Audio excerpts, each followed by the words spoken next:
Hi everyone! Today we are starting a brand new colour along. This is the Owl Post page from the brand new book from Johanna Basford, Rooms of Wonder. So I put this out to you on my socials asking which illustration you'd like to see me colour, and this was in the running along with the Waterfall page and the Wizards Workshop, but this one got the most votes, so that's what we're going to start colouring today.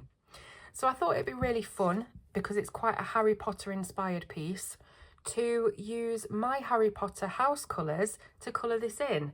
And my house is Ravenclaw, so I had a look through my colour catalogue, and this was sort of the most similar palette that I could find to the Ravenclaw colours. The only one really that we probably don't need to use is this very greenish looking yellow. But I did also go online and type in Ravenclaw colour scheme, and this is what came up.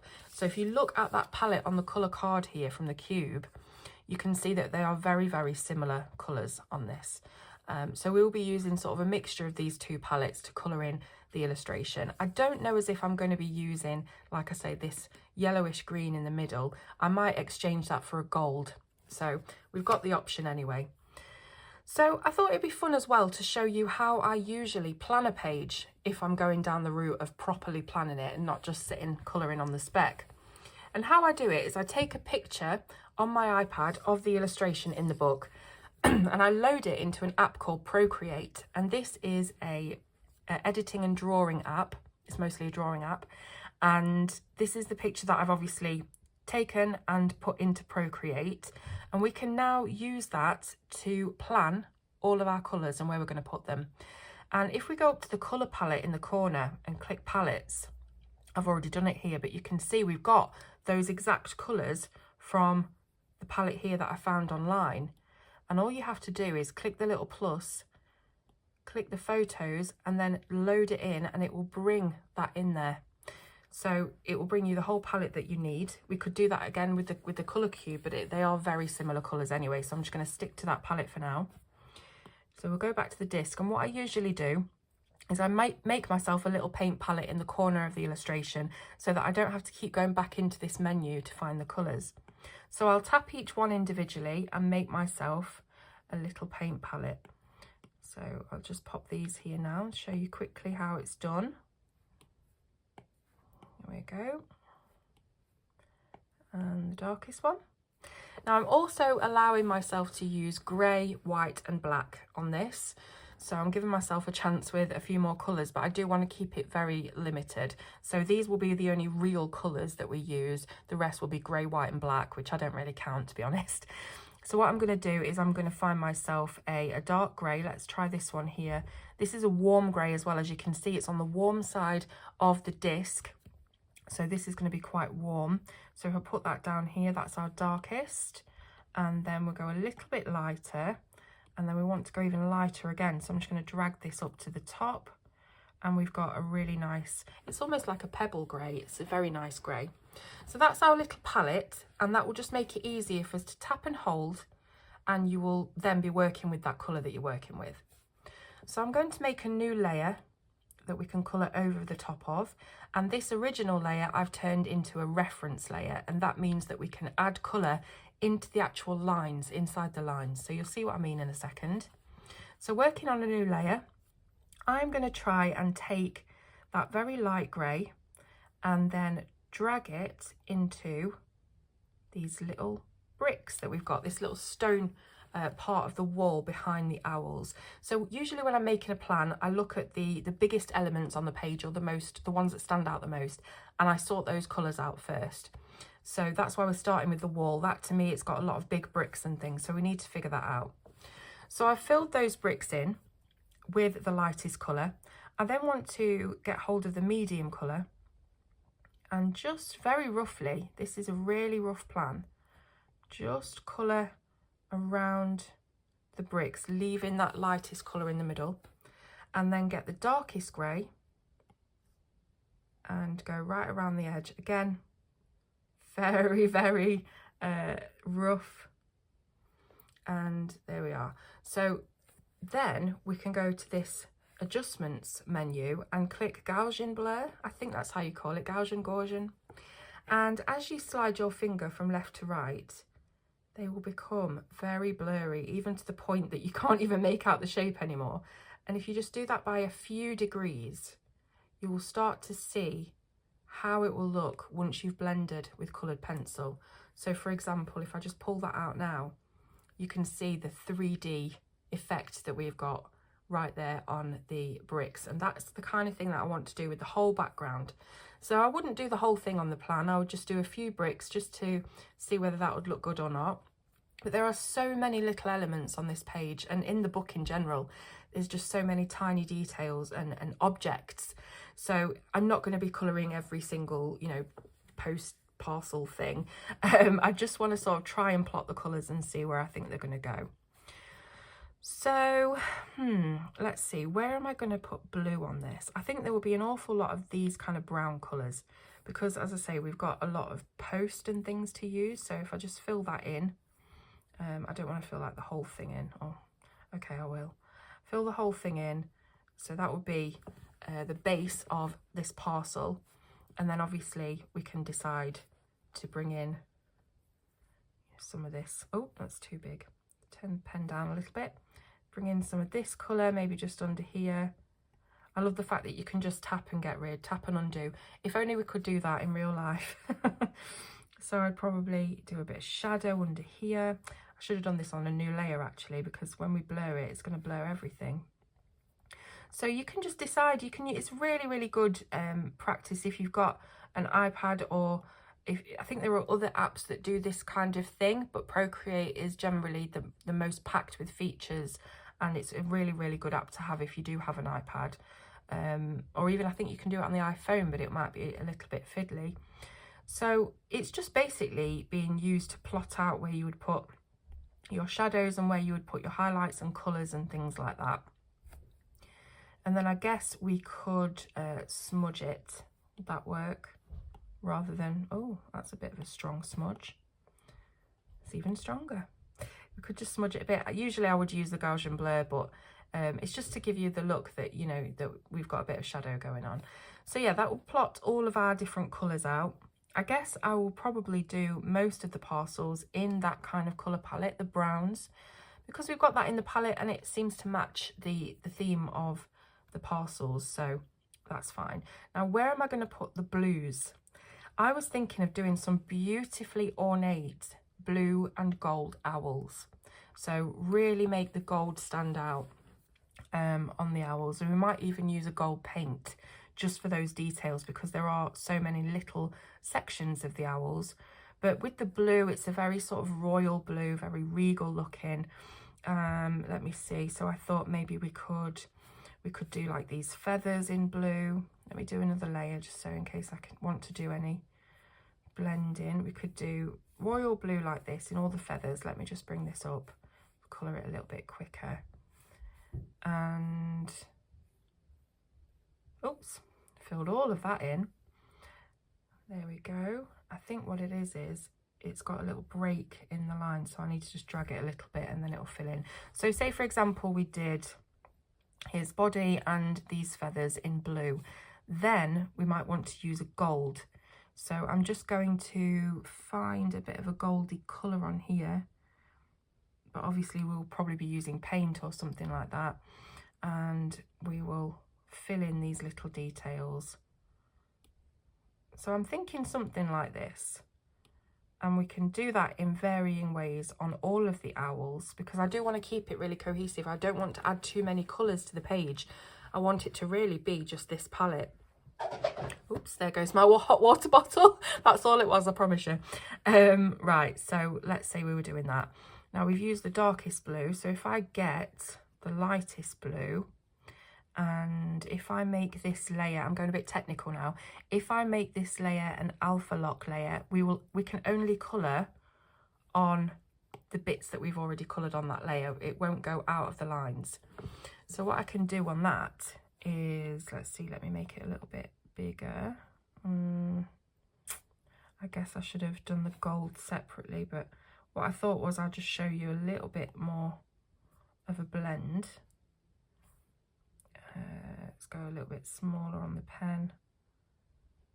What I'm trying to achieve is just to show you much the same as with the background, just how the colours would look blended together and where the placement of those blends would be. And then I guess for this yellow, this gold, we can come down into a deeper goldish colour.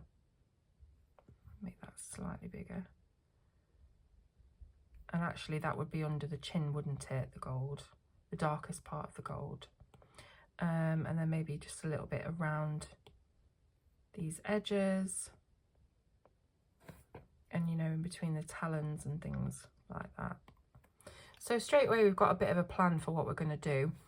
And again, I'm just going to blur that so that we can see a little bit more of a fine blend on there. So it'll be something like that anyway. Obviously I'm not I can't say that word, digitally colouring properly. This is just a quick plan, but that will show you sort of the effect that we're going to be going for with these owls. So we've got a plan for the background, we've got a plan for the owls, and for most of the parcels we probably are going to be using the brown. For the little window, obviously we've got a blue here.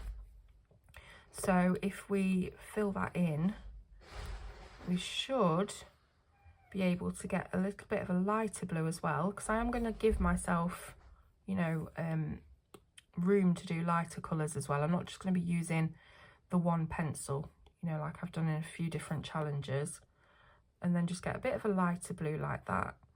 And it just gives you a little bit of a look at how it's gonna be when it's done. For the mountains, again, I'm not really sure. I might just play that by ear.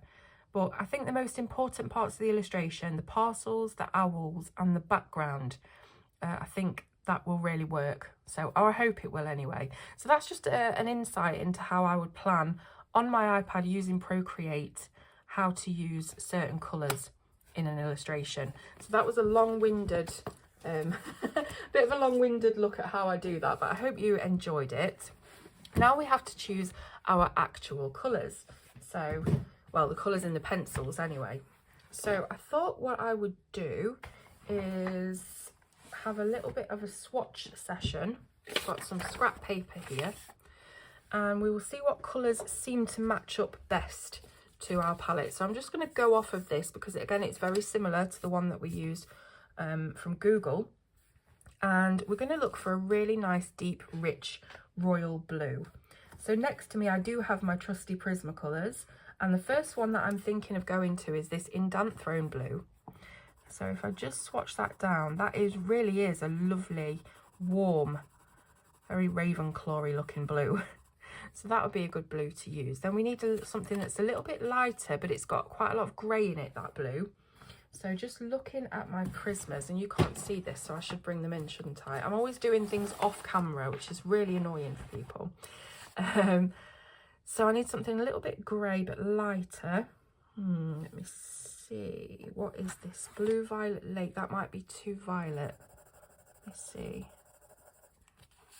Yeah, we need a little bit more blue in it than that. I'm going to try my best to get the colours, but it's not going to be very, very easy. This one's Blue Lake. How does that look? That's a bit more like it. So it is a little bit brighter, but again, we don't have to follow the cards to the letter, just keeping the Ravenclaw colours in mind, and I think those two are fantastic. We then want, I think this is Powder Blue, Cloud Blue. Let me have a look at Cloud Blue. Would that be a good lighter option? Where's Powder Blue? Let's try that. That's better. So the Powder Blue and the Blue Lake and the Indanthrone blue would make a nice 3-colour blend for any of our blue areas. So that's the colours that we're going to go for. Then we want our sort of tannish, burnt ochre-y kind of colour. So let's see what we've got. We do have a burnt ochre in Prismacolor. Let's get that out and have a look. So that is a little bit orangey, but we'll keep it to the side, make sure that we can't find anything a bit better. Let me have a look in the luminance, because I do have those on hand as well. This one is called Brown Ochre, and I think that is a bit of a better match. It's less red, so we will go with this Brown Ochre from the Luminance pencils. And then we need to get a little bit lighter, but I think the good thing about the luminance is we do have sort of either colours either side of each pencil. So this is a brown ochre 50%, and that will automatically be a lighter version of this. We also have a brown ochre 10%. So that really is making up our ochre colours on this page. Very, very easy. Love the luminance for the ease of blends that they have, especially in the browns. Then what we're looking for, a deeper, darker sort of chocolate walnut brown. So I know that we do have some good options in the Prismas for browns. Let's get out, let me see. I think espresso would be too much of a cool brown. Mind you, it's not that bad actually. Not that bad of a match, but let's have a few more browns. This is dark umber. Got a little bit more red in it, this one. Let's get a bit lighter. We've got the chocolate pencil. I just want to make sure that it's not too close to the ochres that we've put. I would say that I would want that to be the lightest of the browns, I think. So maybe if we go for that, and then how does sepia look? That's too cold. Maybe if we had this and this, and then the black, that might be a nice way of doing that colour, so it keeps it separate from these ochres. Sorry, I am waffling at the moment. I'm sort of half talking to myself, so you'll have to excuse me. Let's put the espresso back, because I just don't know as if there's enough difference between the espresso and the dark umber for me. I think we will stick with the black. So we've got those colours ready. We're going to use gold, aren't we, with gold paint, but I do want to find a gold pencil combo just in case I want to do any pencil bits. Let's see then. So back in the luminance, we have got a gorgeous colour called yellow ochre, and that is a really nice base for a yellow gold. It is very orangey though, so we will just test a few other colours. This is light flesh 10%, which is a bit too peachy. What's this one? Raw sienna, might be too brown. Let me see. If we put the raw sienna next to the yellow ochre, yeah, there's not enough difference in those, but I might put the yellow ochre back, keep the raw sienna out, and let me see what else I've got for gold. Let's go back into the Prismas and try, what's this one? Jasmine. That's quite nice, so put that next to this. And maybe a bit of yellow just to lighten up the gold there. Let's try Deco yellow. I'm just looking to see which colours look best next to each other. I just don't know whether this raw sienna is just a little bit too close to our ochre palette. Maybe how about goldenrod? That might be very similar to that though. Let's try goldenrod. Is it going to be too orangey?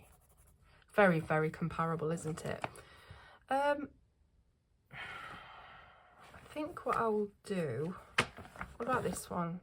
This is the Prisma yellow ochre. Again, quite similar.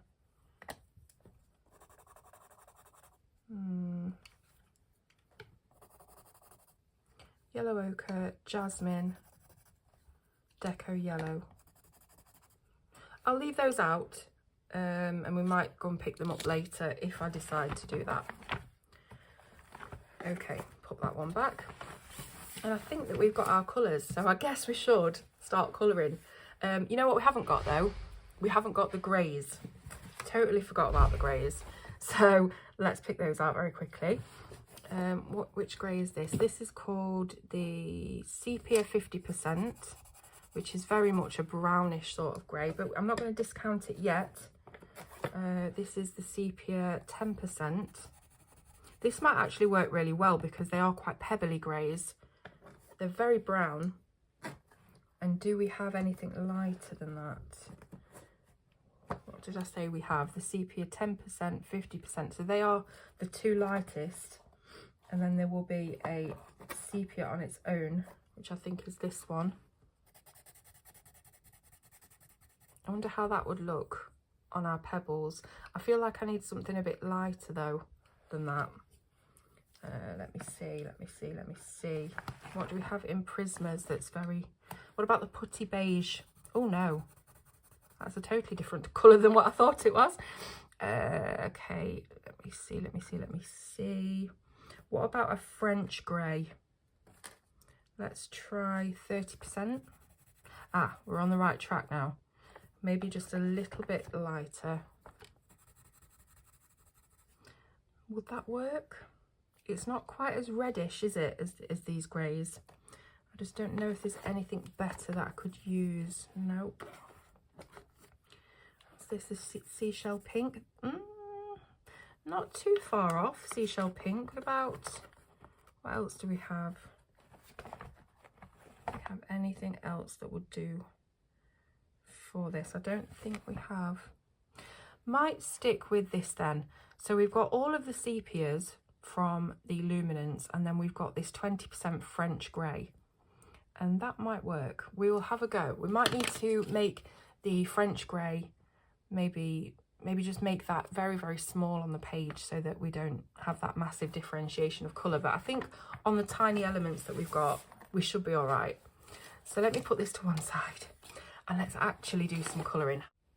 So I'm zoomed right into the cobblestones and I've got my sepia pencils ready.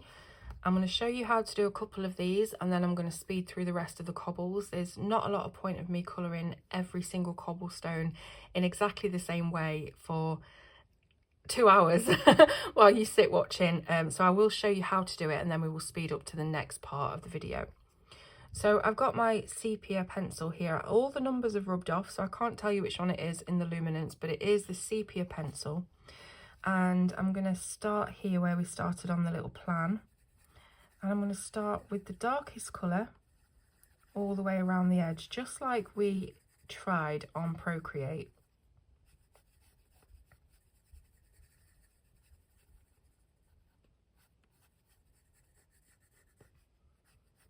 So at the moment I'm doing it very lightly because I usually work with 2 layers when I'm colouring. I do the light plan first and then I'll come back in and burnish it a little bit more, use a bit more pressure. So then we move on to the next, which is the sepia 50%. And again, just filling in a little bit further into the centre. And then the sepia 10%, doing the same thing.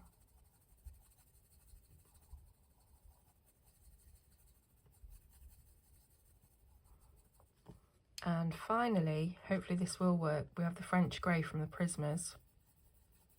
Just in the centre, but still leaving a little area of white.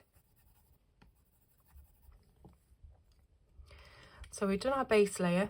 I'm now going to go back in with the same colours and make the pigments a little bit more saturated on the page. We're going to use a bit more pressure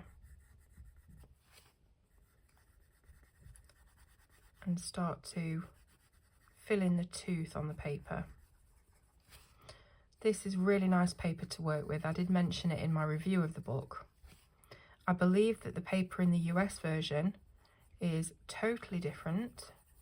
I think it's a bright white stock that is incredibly smooth and doesn't have an awful lot of tooth pencils. So I would always recommend getting the UK versions of these books anyway because of the binding. In the UK, they bind these books with glue. Sorry, not glue, with stitch. They stitch bind. And in America, they glue bind. And in the US versions, these glue bindings are not very strong at all. So you start to use your book and manipulate it a bit, the spine and everything, and some of the pages will actually fall out. With the UK version, you do get the stitch or sewn bound binding, and it's a lot stronger. And you've also got the nice paper, the paper that is Joanna's paper of choice. For some reason, I don't think she could get that or access that paper in the US this time. Not sure why, but it should be quite easy for you to get your hands on a UK edition on Amazon. I'll put the link in the description if you want to go ahead and order it. So I'm still on the same colour, the sepia. I'm just filling in a little bit more of it. So we're going to have an awful lot of brown tones on this page, but I think it is a brown toned looking kind of page, to be honest. I think if you did outlandish neon colours, whilst it might be, you know, cool and psychedelic to look at, I don't know, it just feels to me like there would be a lot of browns, a lot of deep dark colours on here, and then we've got the gold and the blue to sort of pop bits of it out. Okay, so I'm going to say that that is that layer of sepia done. Moving again to the 50% and blending it in.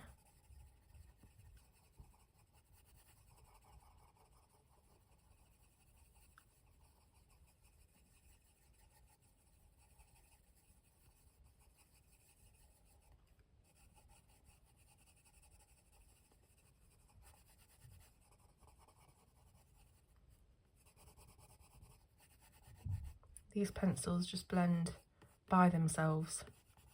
Beautiful pencils. Then we've got the sepia 10%. As you can see, the blend is perfect. These pigments have been chosen along with the names so that they are easy to identify as a blending trio. So you can use this one as a little bit of a blender just to go almost up to the edge and blend in the previous two sepia colours. And then with our French grey from the Prismas, French grey 20%, you can just further lighten that in the centre.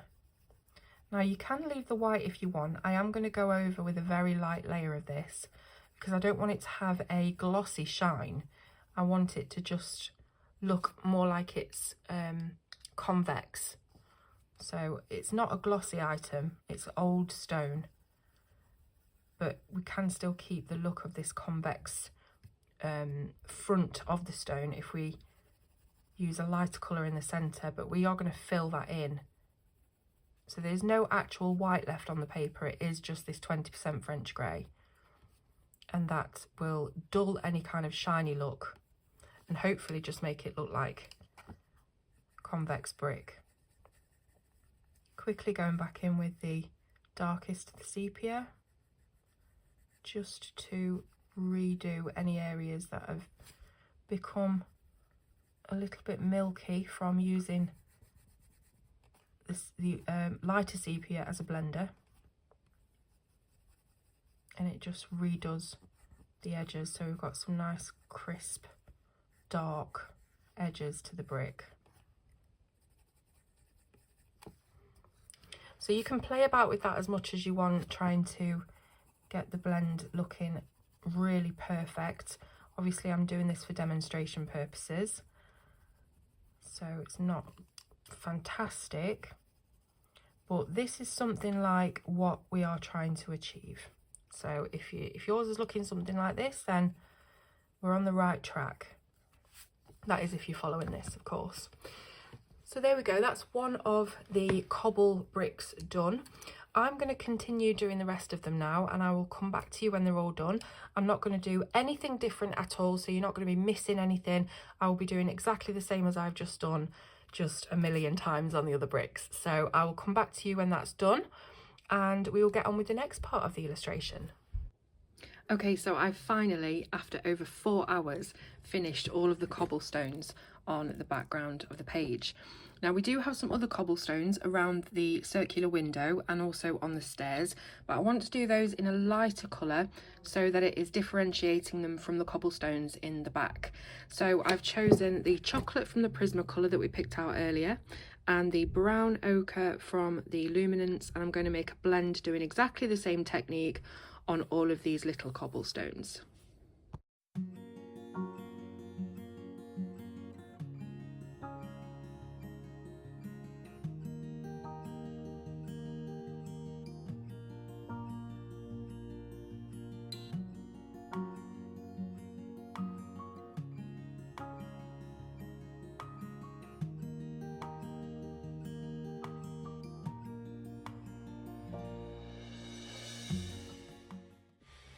So I'm adding in cream from the Prismacolors as my third colour on the bricks. So chocolate for the darkest, brown ochre for the medium colour, and then cream for the highlight.